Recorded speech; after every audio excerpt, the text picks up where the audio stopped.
Carlitos le cae un borrador en la cabeza, pero ¿por qué sucedió? La filosofía del determinismo explicaría que todo en el mundo se encuentra determinado y sujeto a las leyes de la ciencia. Para entender un caso, debemos estudiar aquellos factores previos que lo causaron. Por lo tanto, el borrador por sí solo no va a querer, no le van a hacer ir a la cabeza de Carlitos. Una explicación lógica es que alguien tuvo que habérselo tirado a la cabeza. Dime algo que no sepa, tonto. Parece obvio, pero ese es el punto. Todo en el universo tiene una causa objetiva y estudiable. Por lo tanto, la conducta de la persona que tiró el borrador también tendrá una causa observable. Y es aquí cuando entra la psicología conductual.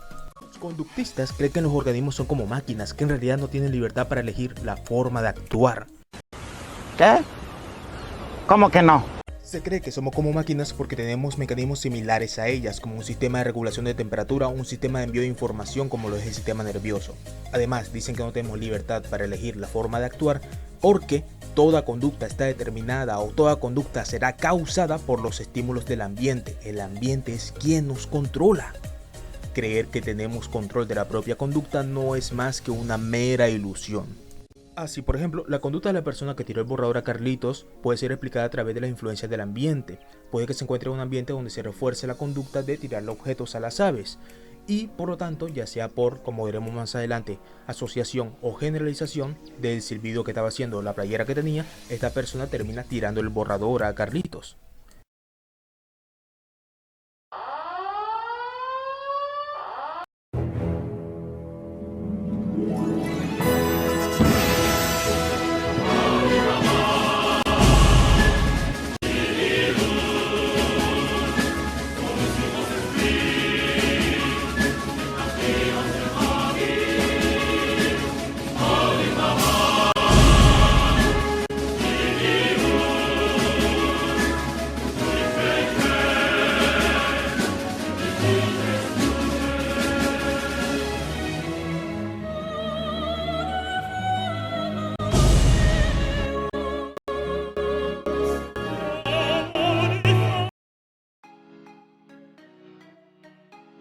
Pavlov, tras sus experimentos con perros, formuló el condicionamiento. El condicionamiento es un proceso en el que el organismo aprende a responder ante una fuerza del ambiente que originalmente no le producía en él ninguna respuesta.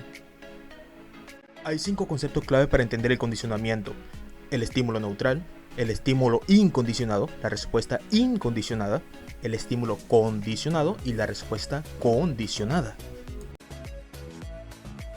Se le presenta a un perro un estímulo neutral, la campana, y un estímulo incondicionado, la comida. El estímulo neutral por sí solo, la campana por sí sola, no produce una respuesta en el perro. Por otra parte, el estímulo incondicionado, la comida, originalmente sí produce una respuesta en el perro, una respuesta incondicionada, que es la salivación. Ahora, al presentar el estímulo incondicionado, la comida, junto con el estímulo neutral, la campana, o sea, presentar la comida y la campana al mismo tiempo, se va a producir igualmente una respuesta incondicionada, la salivación.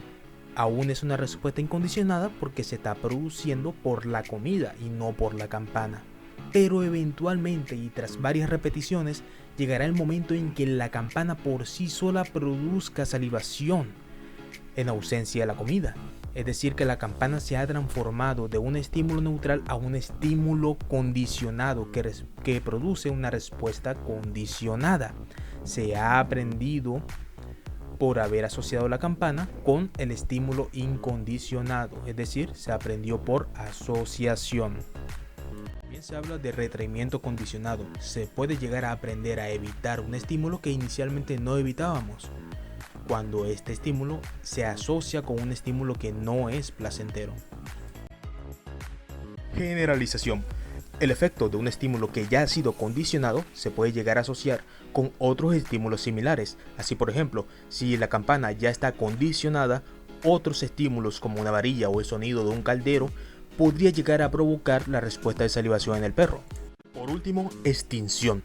Es cuando un estímulo que ya está condicionado se debilita hasta perder completamente la asociación si no se refuerza al menos ocasionalmente presentándolo junto con el estímulo incondicionado. Es decir, que la campana ocasionalmente tiene que presentarse junto con la comida. Si solo se presenta la campana repetidas veces, llegará el momento en que el perro deje de salivar por la campana. ¿Y las croquetas? Watson quería ver si se podía condicionar las reacciones emocionales de un pequeño bebé de 11 meses llamado Albert. Para este experimento se utilizaron dos elementos. Primero, el estímulo neutral que no producía miedo, es decir, una rata de laboratorio blanca. Por otra parte, estaba el estímulo incondicionado que sí producía miedo de origen, es decir, el sonido fuerte de una varilla suspendida en el aire cuando se golpeaba. En el momento exacto en que Albert fuera a tocar el ratón de laboratorio, se hacía sonar la barra metálica suspendida desde atrás de su cabeza, lo que le producía a Albert el llanto o el miedo. Eventualmente, y tras varias repeticiones, la sola presencia del ratón era suficiente para hacer que Albert llorara de miedo. Este experimento es muy importante porque se demostró la aplicabilidad del condicionamiento en los seres humanos. Se puede llegar a aprender a reaccionar de forma emocional ante un estímulo del ambiente.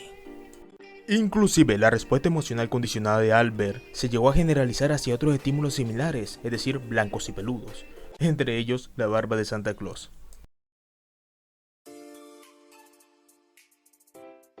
La conducta está relacionada con el ambiente, por lo tanto, si se controlan las condiciones del ambiente, reforzamos un tipo de conducta deseada, un tipo de respuesta en específico, y esto es importante para Skinner. La respuesta es la representación observable de la conducta. Otro concepto clave es el refuerzo. El refuerzo es un estímulo que se utiliza después de una respuesta para incrementar la probabilidad de que esa respuesta se vuelva a repetir.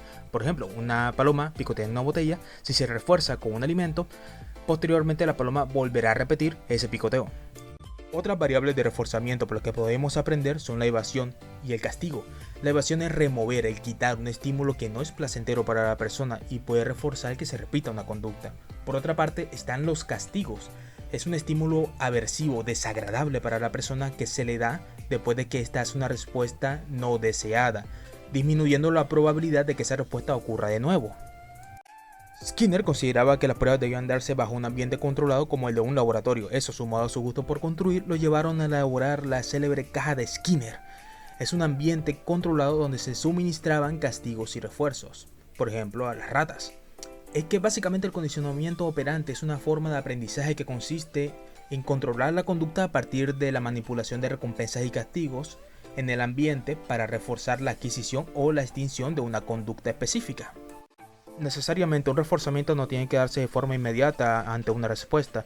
Hay distintos programas de reforzamiento, como los basados en el tiempo, donde el reforzamiento aparece luego de cierto periodo de tiempo, independientemente del número de respuestas que se hagan.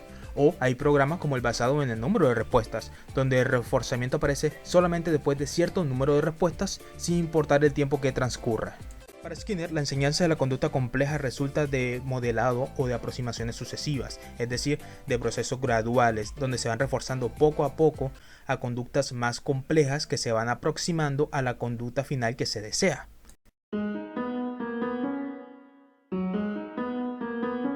La teoría conductual tiene cierta diferencia con otras teorías dentro de la psicología.